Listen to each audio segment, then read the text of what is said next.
그리스도를 향하여 달려갑시다라는 제목으로 함께 나누겠습니다. 먼저 이 빌립보서에 대해서 잠시 설명해 드리고 싶습니다.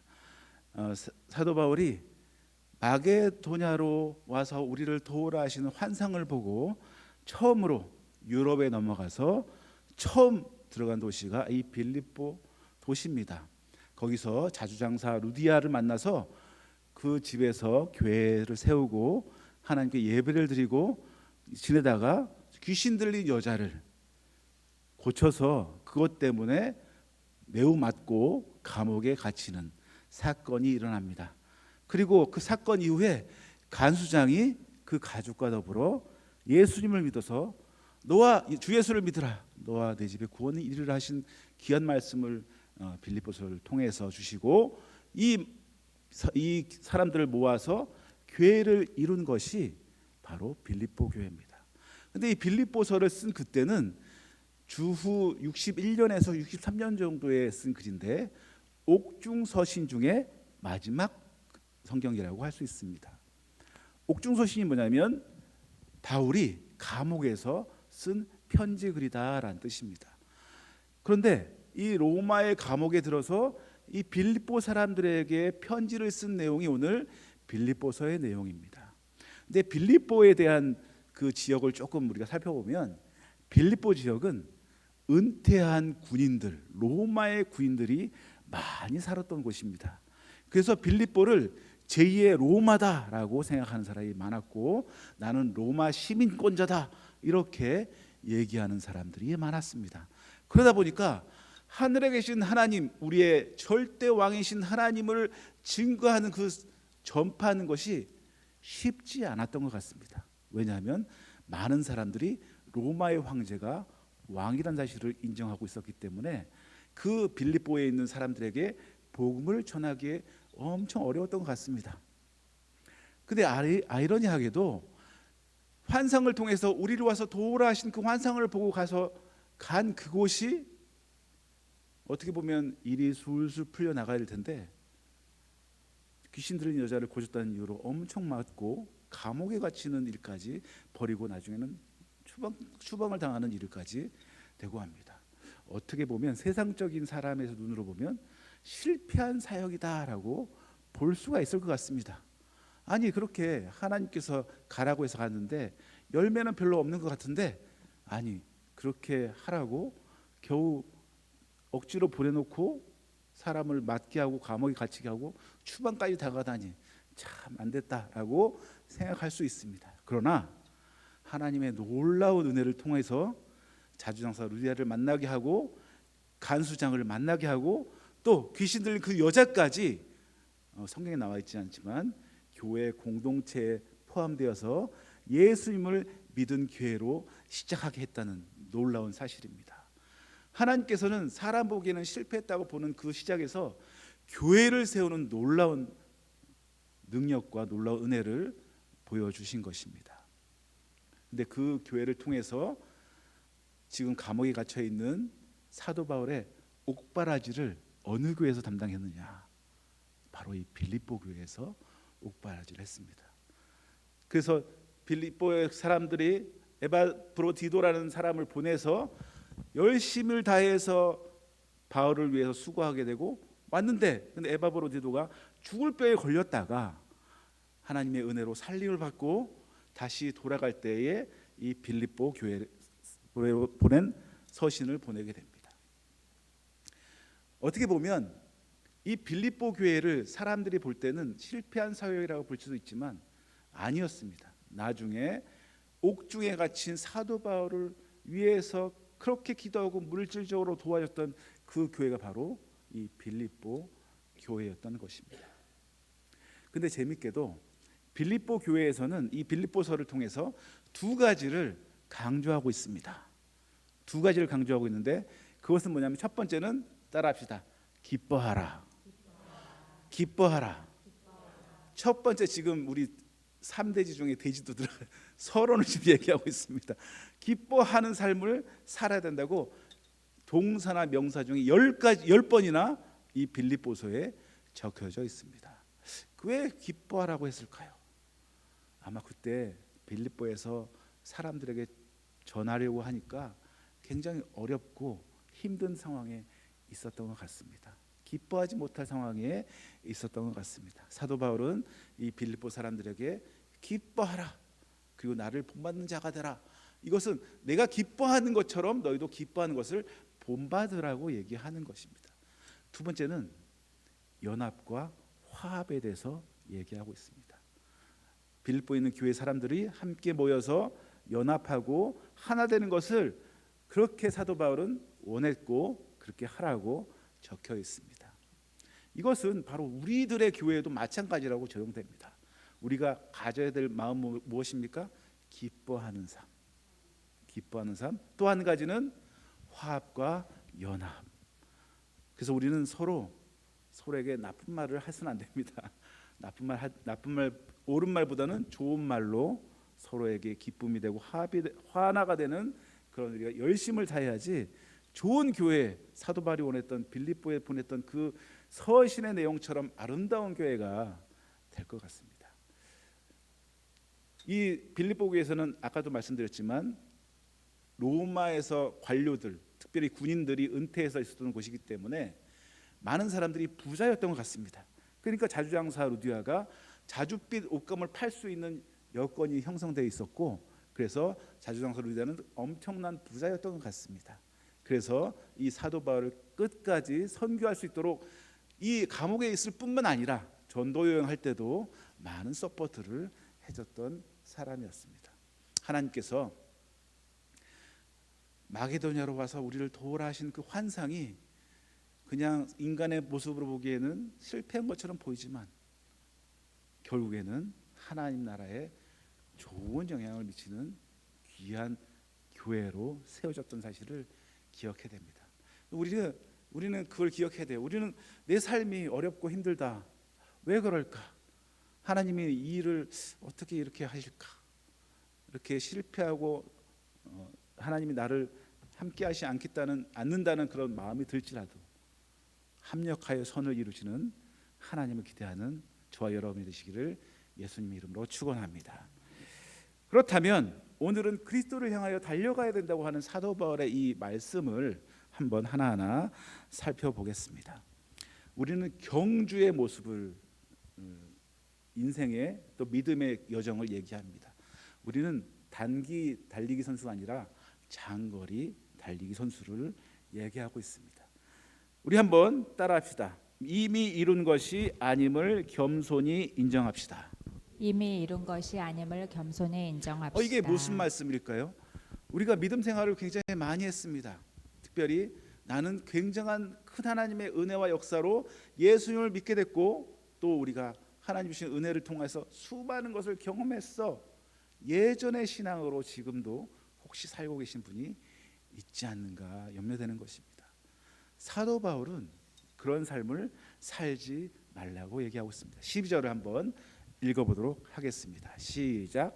내가 이미 얻었다 함도 아니요 온전히 이루었다 함도 아니라 오직 내가 그리스도 예수께 잡힌 바 된 그것을 잡으려고 달려가노라. 사도 바울이 내가 이미 얻었다 함도 아니요 온전히 이루었다 함도 아니다라고 고백을 하고 있습니다. 그렇게 주님을 위해서 달려가고 주님을 위해서 모든 것을 내어놓고 사역했던 이 사도 바울의 고백이 감옥에서 언제 죽을지는 모르는 그 상황에서 한 말이 바로 이겁니다. 내가 이미 얻었다 함도 아니요 온전히 이루었다 함도 아니다. 근데 우리가 무엇이라고? 나는 예전에 이런 걸 했어. 난 예전에 이런 일을 했고 이런 믿음으로 예수를 믿었기 때문에 나는 천국 티켓은 따놓은 당상이야. 이렇게 생각하면서 내 마음대로 살아가는 우리 성도님들은 그런 분 없겠지만 많은 교회 사람들이 그렇게 잘못된 생각을 갖고 있다는 것입니다. 예수님 믿으면 예수님 믿는 사람처럼 살아야 됩니다. 제가 지난번에 설교한 것처럼 우리가 천국 시민이라고 얘기했잖아요. 천국 시민은 천국 시민처럼 행동을 해야 된다고 얘기를 했습니다. 우리가 주님을 믿는 사람이라면 주님을 위해서 주님을 의지하며 끝까지 주님을 향해 달려가야 되는데 어느 순간 나는 이 정도 했으니까 됐어. 이 정도 했으니까 끝났어. 나는 이 정도만 유지하면 돼 라는 생각으로 살면 안 된다는 것입니다. 그래서 이미 얻었다 함도 아니요 온전히 이뤘다 함도 아니다라고 고백한 사도 바울의 마음이 바로 우리의 마음이 되어야 된다는 것입니다. 내가 더욱더 주님을 사랑하는 마음, 주님을 위한 마음이 계속해서 일어나야 된다는 것입니다. 그래서 우리는 신앙생활이 어느 정도 보면 익숙해지고 또 이 정도면 됐다라는 마음을 가질 수가 있는데 이것은 우리가 절대로 조심을 해야 되는 것입니다. 신앙이 멈춰서 있는 것이 아니라 끊임없이 성장하고 끊임없이 변하는 과정을 우리가 경험해야 되는 것입니다. 영국의 유명한 조각가 헨리 무어라는 사람이 있습니다. 이 사람은 매일매일 조각을 한대요. 조각가인데 굉장히 유명하고 굉장히 잘 만드는 조각가인데도 불구하고 매일매일 조각 연습을 한다고 합니다. 그래서 한 사람이 이렇게 물었습니다. 선생님, 왜 아직도 매일 조각 연습을 하십니까? 근데 그분이 이렇게 대답했습니다. 내가 죽을 때까지 더 나은 조각가가 되고 싶기 때문입니다. 내가 신앙도 마찬가지인 것 같아요. 내가 죽을 때까지 더 나은 믿음의 사람이 되기 위해서 앞으로 나아가겠습니다. 주님을 향해 달려가고 싶습니다 라고 하는 신앙의 조각가들이 되기를, 저와 여러분이 되기를 예수님의 이름으로 축원합니다. 두 번째입니다. 따라 하시겠습니다.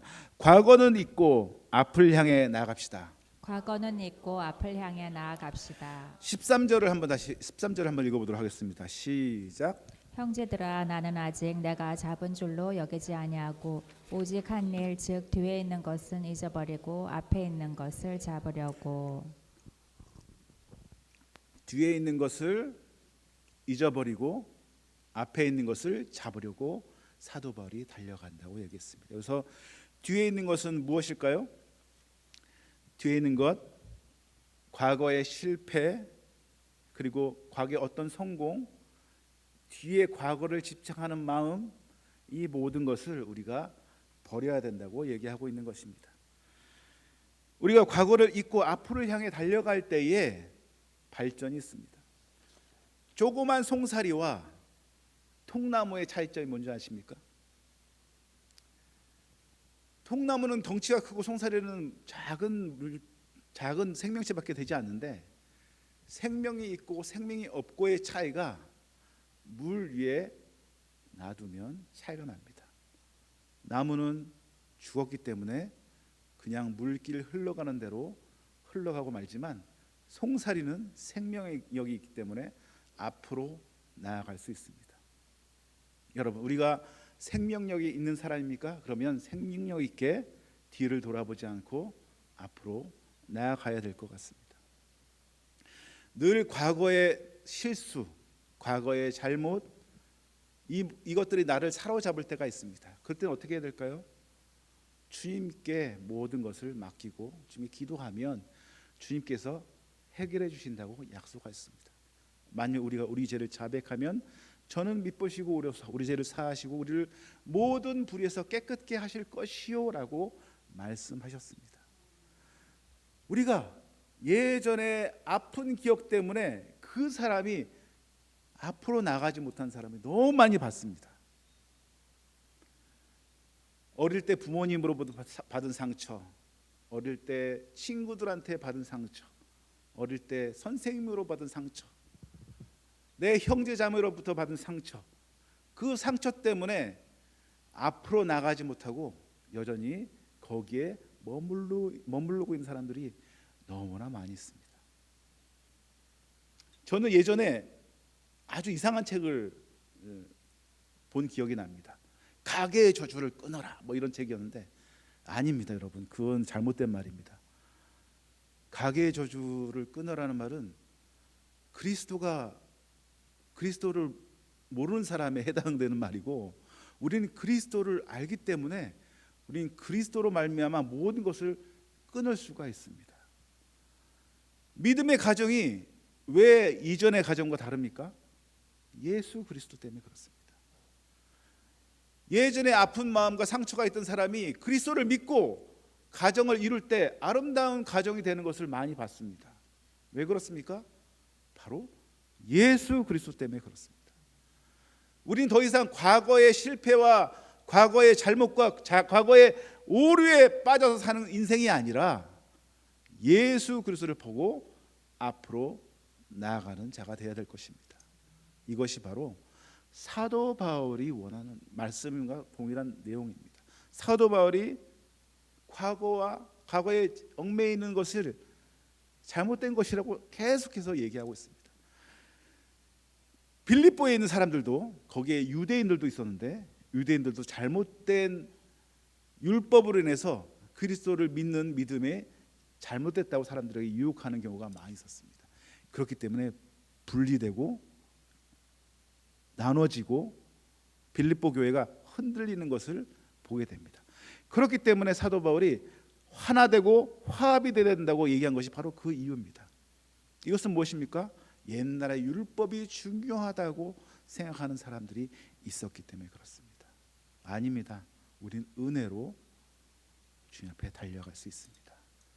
이것을 꼭 기억했으면 좋겠습니다. 어느 날 한 청년이 과거의 실수로 인해서 늘 낙심에 빠져 있었습니다. 어느 날 목사님이 종이에 점 하나를 찍어 보여주며 물었습니다. 무엇이 보이냐? 이렇게 물어보니까 청년이 점이 보입니다 라고 대답했습니다. 그때 목사님은 이렇게 얘기했다고 합니다. 맞아. 그런데 넌 이 하얀 종이 전체를 못 보고 점 하나만 보고 있구나. 우리가 과거의 잘못과 과거의 오류와 잘못된 그 하나만 바라보고 넓은 우리의 미래를 보지 못하는 그런 인생이 되어서는 안 되겠습니다. 우린 과거의 점이 아니라 앞으로에 펼쳐질 캠퍼스를 봐야 됩니다. 이것이 바로 주님이 원하시는 삶이 확신하다고 저는 생각합니다. 마지막입니다. 따라합시다. 표대를 향하여 끝까지 달려갑시다. 표대를 향하여 끝까지 달려갑시다. 14절을 한번 읽어보도록 하겠습니다. 시작. 표대를 향하여 그리스도 예수 안에서 하나님의 위에서 부르신 부름의 상을 위하여 달려가노라. 아까도 얘기했지만 신앙생활은 경주와 같다고, 특별히 마라톤과 같다고 얘기할 수가 있습니다. 우리가 단순히 교회를 출석해서 그냥 왔다만 하는 것이 아니라 예수 그리스도의 그분이 어떤 분이신지 좀 더 배우고 그분이 어떠한 분인지 인격적으로 아는 것이 바로 우리가 할 일입니다. 우리가 표대를 향하여 끝까지 달려가는 그 이유는 뭐냐면 그리스도 예수 안에서 하나님이 위에서 부르신 부르심의 상을 위하여 달려간다고 얘기하고 있습니다. 지난주에 그 고난 주간을 통해서 목사님이 종의 모습에 대해서 굉장히 많이 강조를 하시고 들었습니다. 저는 굉장히 좋은 설교였다고 생각합니다. 서번트 리더십은 굉장히 중요합니다. 종된 리더십, 남을 섬기고, 그래서 이 리더가 되려면, 제가 리더십 강의할 때도 얘기했지만 이 소명은 나를 위해서 갖는 것이 아니라 다른 사람을 위해서 쓰는 것이다라고 말씀을 드렸듯이, 주님이 주신 그 소명을 살아가기 위해서는 내 자신을 위해서 살아가는 것이 아니라 하나님을 위해서, 예수 그리스도를 위해서, 교회를 위해서 사용되어야 된다고 말씀드렸습니다. 우리가 부르심의 상을 위해 달려간다고 하는 이 말씀은 단순히 우리가 상을 잘 받기 위해서 하는 것이 아니고 하나님이 주신 은혜를 많은 사람과 함께 누리기 위한 상인 것을 믿습니다. 우리의 표대는 어디에 있습니까? 바로 예수 그리스도, 그분의 표대를 보고 달려가야 될 것입니다. 제가 재밌는 동영상 하나 찾아봐가지고 제가 한번 영상에 올리려고 했는데 올리지 못했습니다. 한 분을 소개하고 싶은데요. 이름이 클리프 영이라는 사람입니다. 영상이 아니라 화면을 좀 보여주시겠어요? 예, 이분입니다. 이분이 몇 살처럼 보이십니까? 몇 살처럼 보이십니까? 네? 어떻게 아셨어요? 61세입니다. 근데 61세인데 어떤 일을 했는지 저렇게 사람들이 환호를 하면서 저분은 손을 번쩍 들고 있을까요? 1984년도에 3년도에 호주에 있었던 일인데 시드니 멜버른 울트라 마라톤 대회가 있었습니다. 울트라 마라톤이 어떤 마라톤이냐면 우리는 마라톤 하면 42.195km를 달리는 거잖아요. 근데 울트라 마라톤은 875km를 달리는 것입니다. 자동차로 8시간 가야 되는 거리를 뛰어가는 것입니다. 그래서 보통 5일 걸린다고 합니다. 근데 5일 동안 이 사람들이 뛰면서 밤 되면 자고 다시 일어나서 뛰어가고, 그래서 5일 동안 가는 그 목표까지 가는데 거의 사람들이 5일이나 6일 정도 걸린다고 합니다. 이런 마라톤이 있었습니다. 울트라 마라톤이라고 해서. 근데 이분이 61세인데 처음 참석했습니다. 근데 이분이 뭐 하는 분이냐면 양치는 분이셨어요. 목동이었고, 그리고 이때 참석 마라톤 하는데 많은 다른 사람들은 진짜 첨단 유니폼에다가, 그리고 뒤에서 스폰서를 빵빵 해주는 아주 뒤에 굉장히 서포트를 해가면서 훈련을 해온 사람들이 많은데 이분은 평소에 입던 감자 농사했던 바지를 입고, 조카가 땀 찬다고 바지 중간중간에 구멍을 내가지고 구멍 뚫린 바지를 입고 고무장화를 신고 평소에 양을 치던 그 목동의 모습으로, 이분이 평소에 그런 생활을 하다가 몇 년 전부터 달리기에 본인이 좀 재능이 있다는 것을 알고 연습을 하다가 여기 처음 875km나 되는 울트라 마라톤에 참석했습니다. 이분이 첫날 달렸는데 아무도 이분을 보고 비웃었어요. 왜냐하면 복장도 그렇고 나이도 61세나 들었고 다른 사람 다 젊고 정말 멋진 유니폼을 입고 달려가는데 모든 사람들이 이분은 하루 지나면 탈락할 거다 이렇게 생각했어요. 근데 이분이 비장의 무기가 있었습니다. 뭐냐면 이분은 이틀 동안 밤새도록 양떼들을 몰면서 집으로 온 경험도 많이 했던 분이시거든요. 그래서 첫날 꼴찌로 도착했습니다. 사람들이 자는데 꼴찌로. 근데 다른 사람은 보통 6시간 자고 그 다음날 일어나서 뛰거든요. 근데 이분은 2시간 자고 일어나서 다시 뛰었습니다. 낮에는 이분이 뒤처졌는데 밤 되면 4시간 먼저 일어나서 달렸기 때문에 다른 사람보다 빨리 갈 수 있었습니다. 결국엔 어떻게 됐을까요? 5일 15시간 4분이라는 기록으로 2등과는 10시간이나 차이 나면서 1등을 했습니다. 그래서 대서특필이 됐어요. 아니 전문 훈련도 안 된 사람이 1등을 했다고. 그것도 나이가 젊은 사람이 아니라 61세나 됐던 사람이 어떻게 뛰었느냐. 더 놀라운 사실은 호주 달러 1만 달러를 상금으로 받았는데 이분은 상금이 있는지도 모르고 뛰었다고 합니다.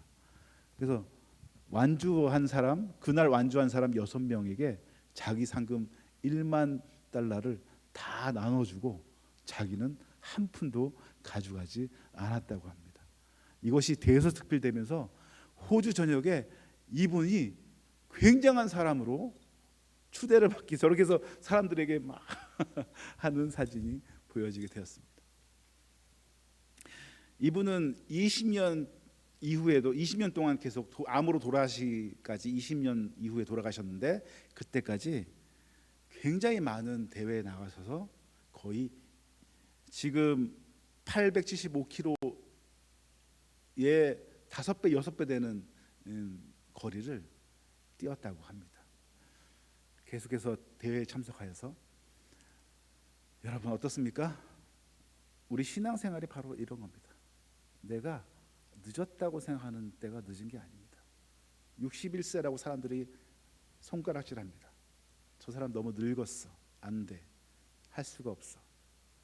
어떻게 장화 신고 뛸 수가 있어. 아니 운동복도 아니고 감자 심을 때 입던 옷을 입고 왔네. 저 사람은 안 될 거야. 사람들은 그렇게 생각할 수도 있습니다. 우리 신앙도 마찬가지입니다. 우리 스스로가 다른 사람의 손가락 치는 것처럼 우리 스스로를 낮추며 얘기할 때가 많이 있습니다. 나는 이미 많이 나이가 들었어. 이제 더 이상 할 게 없어. 안 돼. 또 주님을 위해서 더 이상 내가 뭐 하겠어. 이 클리프 영이라는 사람은 다른 사람에게 손가락 당했지만은 믿는 사람들은 어떻게 보면 본인 자신이 자신을 낮추는 경향이 있지 않나 생각합니다. 이것은 저에게도 주시는 하나님의 말씀입니다. 야, 너 너무 나이가 좀 있잖아. 이제 몸도 너무 뚱뚱하고 움직일 수가 없잖아. 뭘 하겠어. 공부하기도 지금 너무 늦고. 그런데 하나님께서는 오늘 설교 말씀을 준비하면서 저에게 이렇게 말씀하셨습니다. 표대를 향해서 달려가라. 예수 그리스도를 위해서 달려가라. 예수 그리스도가 원하는 삶이라면 그렇게 살아라. 이렇게 말씀하고 있는 것 같습니다. 어떻습니까? 저와 여러분도 더 이상 정체되지 않고 표대를 향해서 주님을 향해 달려가지 않겠습니까? 그런 삶이 정말 주님이 원하시는 삶이 아닐까 생각됩니다. 마치겠습니다. 우리는 아직 완성되지 않았습니다. 가야 할 길이 아직 남아 있습니다. 천국의 티켓이 있지만 이 티켓을 가지고 기차를 타야 됩니다. 천국행 타야 됩니다. 우리가 기차표를 갖고 있다고 나는 천국행이야 이렇게 외치고만 있으면 안 됩니다. 과거를 뒤로하고 예수님이라는 표대를 향해 오늘도 믿음의 발걸음을 내딛는 저와 여러분이 되시기를 예수님의 이름으로 축원합니다. 예수님의 이름으로 축원합니다. 아멘. 한번 따라하시겠습니다. 그리스도를 향하여 달려갑시다. 그리스도를 향하여 달려갑시다. 이미 이룬 것이 아님을 겸손히 인정합시다. 이미 이룬 것이 아님을 겸손히 인정합시다. 과거는 잊고 앞을 향해 나아갑시다. 과거는 잊고 앞을 향해 달려갑시다. 표대를 향하여 끝까지 달려갑시다. 표대를 향하여 끝까지 달려갑시다. 아멘.